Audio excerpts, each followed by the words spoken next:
So we need to talk about bots because I'm looking to build one. And I'm not looking to build one that looks like this guy. I'm looking to build one that looks like this guy over here. So what do I mean by this? I'm talking about algorithmic trading, an automated trading system built into a computer, into a server somewhere that automatically trades for you. Now, a lot of you who have followed this channel will already know what my feelings on bots are. So I want to tell you first and foremost what I believe, and then what I want to know is what you think about an idea, because I'm going to talk about the bot trading idea that I have that I think is actually going to work. And I'm going to talk about that in this video. I'm just going to give you the core of what I think is going to make money on this video here. There's no secret, and if you want to go and build it ahead of me, then go and do it by all means. But I think it's a really good idea, and I want to talk about it, and I want your opinion. So I think the first thing that I want to just talk about is, why do I believe that 99.9% of bots are crap? And this is why. This is my reason why. If we think about a stock price over time, and we think about how that stock price moves over time. I mean, really what we need to think about here is that a market really has three different states. It's got three different states. It's got the first state, the second state, and the third state. The first state is an uptrending, an established uptrend. The second state is an established downtrend. And the third state is an established channeling trend. Now, the problem is, with most bots out there, what people do is they find a strategy that works maybe in one or two of these states, normally one. So they've tested something, they've looked at some charts, etc. They've tested a strategy and they go, oh, this works and it makes money. And they build a bot and then it makes money in that market. And then what happens is the market changes. It goes into, say, the channeling state next. So what happens with the bot? You know, the bot loses money. It just plummets down. And they wonder what's going on. Well, here's the problem, and this is why fully automated bots are extremely difficult to build. They're extremely difficult to build because they need to take into consideration all three states of the market. The bot, number one, needs to identify whether it's in an established uptrend, downtrend, or channeling trend market. Or channeling, not a channeling trend, but a channeling market. So that's what the bot needs to be able to figure out. Then, so that's just one tranche. So there's three possible genres of trading that bot needs to now figure out what it's in. Which one of these buckets do I sit in? It then needs to figure out, well, what trading strategy works best for this asset. So if it's trading stocks, or it's trading crypto, or it's trading a specific coin, that coin's going to have different behaviors. So it then needs to know, based on whatever coin or whatever it's trading, it then needs to know what strategy to use. So here's my opinion. This is absolutely doable and possible. And I'm not going to talk about deep learning yet, because I actually believe that deep learning is the best way to solve this problem. But the bot that I want to build is not a deep learning bot to start with. So this might surprise you. But what is the way to deal with this? Well, the way to deal with it is to have a bot that just does this one thing very well, and you as the human person identifies what market we're in, and then you switch this bot on. And you as the person identifies where this is not a good idea and when to turn it off and when to switch this strategy on. But you as a person still need to know what strategy works in each of these different trends and markets. Now, one other alternative is to find a trend or a strategy that actually works in all markets. So that is one way to deal with this. And, you know, at first this might sound like it's not possible, but I actually think it is.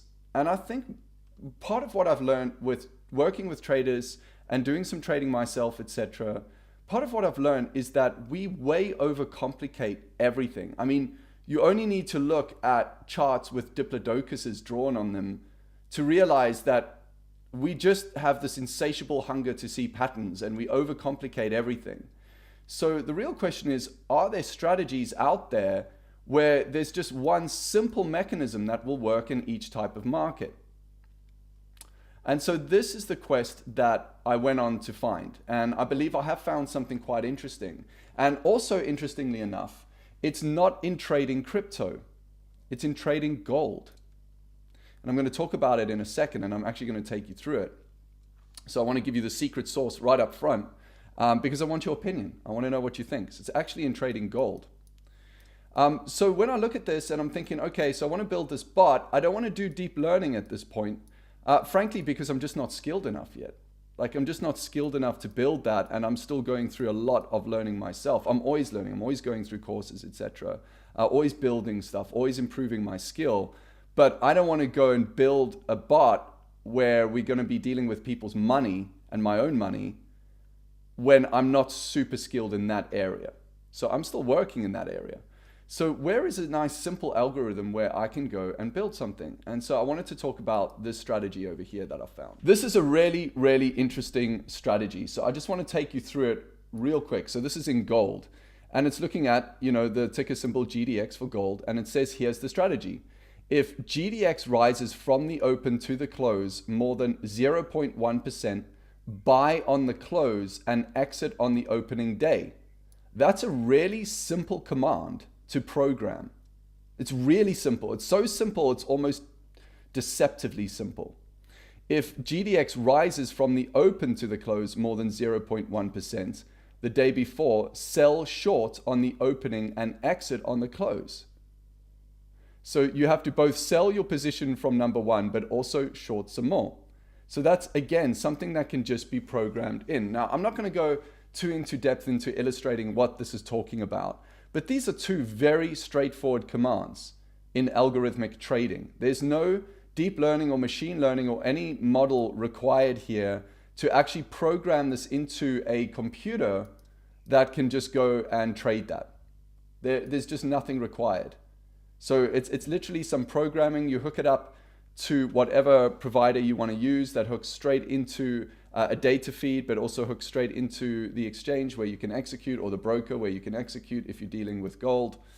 And it just trades that automatically day in and day out. Now, you would never just go and build a bot without testing this. And I actually watched a video by someone who had backtested this and verified this post. So just take it for now that this post is absolutely verified. And I want you to pay attention to this chart over here. So when I look at this chart, there's an enormous uptrend over here. And when you think about it with this post, this post was done in 2012. So admittedly, I need to go back and test how has this performed since 2012. But it was done over a 6-year period with a lot of changes in the market. I mean, if we go back to here, talking about the up, the down, and the channeling established trends, etc., then all of that happened here. And what else happened since 2006, between 2006 and 2012, was the 2008 crisis. So that would have happened, what, about here? Which is really interesting, because if anything, it looks like that actually really helped this trend. So this is really interesting. And so when you look at the results, it did 273% in 6 years. Now, this might not be very exciting to a lot of you, but any system that can do 273% over a 6-year period is extraordinarily good. Hedge funds would do very well to achieve those kind of results. So that's pretty exciting. And the result in part 2 of the strategy was 185.9%. So this is really quite something. So my plan is to go and backtest this exact strategy between 2006 to 2018-19, right up until today, to see how this continued. And if it does, to actually build a trading bot around this, because it's profitable. Now, here's the thing. Just because a backtest is profitable doesn't mean going forward it is. There's a lot of other things to take into consideration, like the actual execution of trades. This is where bot building becomes very important. How you execute and the risk management and the money management that you build in is also very important. So there are different money management techniques you can now simulate as well, and might dramatically increase or decrease the amount of profit you make. What do I mean by money management? I mean, when you're actually in the trade, for example, if you got in the trade here and it keeps going up, do you sell 50% of your holding here and let the other 50% ride, etc.? This is something that Stephen Dux does. I know in some of his trades, so these are all sorts of things you can build in. So really, this is much more about learning how to backtest very well and then how to actually test it in actual trades going forward. And I think something like this should actually be tested manually before you go and automate it. And it's like Bill Gates says, any system that's inefficient that gets automated is only going to magnify the inefficiency of that system. So we want to make sure that this works. The reason why I like this is because it's so damn simple. And it would be so easy to control, and it's so easy to explain. And look at the results. Look at the results. I mean, the thing here is I don't know what the drawdown is. So one of the things when you're building a bot you really need to know about is the drawdown. And what do I mean by that? I mean, before you sell at a loss, what percentage of your capital of your trade do you lose? So what is the drawdown on your capital and on that trade? What percentage are you losing? And for example, you can see, you'll see them all over. When you look at bots, etc., you'll see people showing these charts. I know, because I was a sucker, like I got hooked into this. You'll see people showing these charts with this very strong uptrend. This cannot lose. But what they don't tell you is it's something like a martingale strategy where it's got like 20 open positions that if you closed right now, this bot has actually made a massive loss. So these are all sorts of things that need to be taken into account when backtesting. Like I couldn't go on this data alone. Like you need other data here, like the drawdown, etc. So what I wanted to ask you is, what is your experience? Because I know a lot of you write to me about bots anyway. What is your experience? Do you agree, yes or no? Like literally just put in the comment or something so I can read it quickly and get back to you. Put in yes if you agree that a simple strategy is better than a complex one when building a bot. A simple one that has a proven track record. Just put in yes. Also, put in definitely or def or whatever you want to put in. I don't care. If you think I should go and build this and backtest it and do videos showing the results of analyzing this trend and this bot, or how it would perform. If you think I should actually go and pursue this, just let me know. Like, I want to know what you think. So I don't know if this was useful to you guys or not. I really don't, but it's something I'm very interested in, and I would really appreciate your feedback. Have a good day. You want to be a wizard?